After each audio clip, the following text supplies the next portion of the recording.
pourquoi est-ce que j'ai intégré la prépa Mantes? Parce que j'avais de hautes ambitions, sans aucune...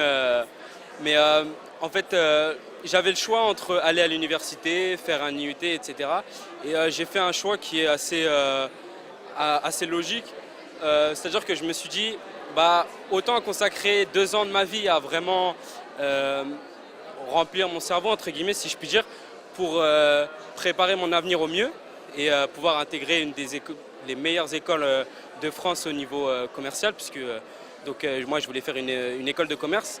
Et je me suis dit que autant travailler un maximum pour pouvoir voilà, mettre toutes les possibilités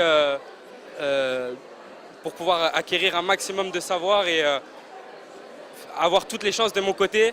Et il y a un discours d'un des profs de philo de prépa qui m'avait en début d'année beaucoup motivé.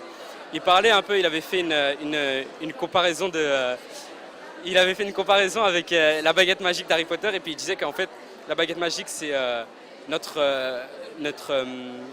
connaissance et voilà, engendrer beaucoup de savoir pour pouvoir s'ouvrir des portes, etc. Et j'ai beaucoup aimé.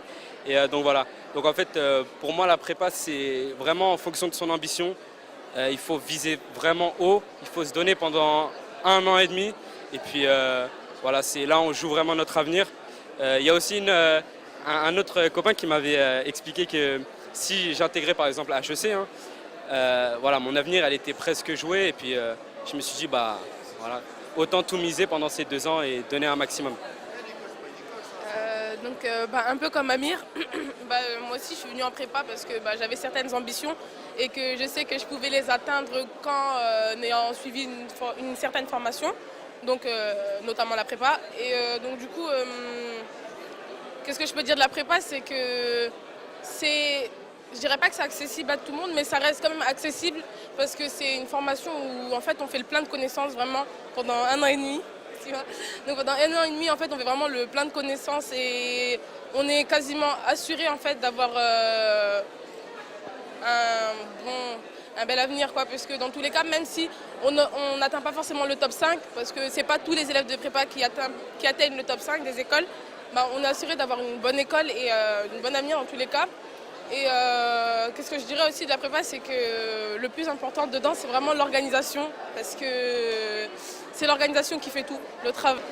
Ça n'a rien à voir avec le lycée en fait, ça n'a vraiment rien à voir avec le lycée, c'est complètement différent, c'est un niveau différent et on apprend en fait à toujours vouloir s'améliorer, parce que même au lycée, qu'est-ce qu'on nous disait, nos profs nous disent qu'au lycée, on donne un peu à tout le monde le bac, on veut le donner à tout le monde, alors qu'en prépa en fait, c'est dans l'optique d'un concours. Donc il faut vraiment toujours essayer de se surpasser et de dépasser les autres. Donc sans se marcher dessus forcément. Mais il faut toujours essayer de se surpasser et donc voilà.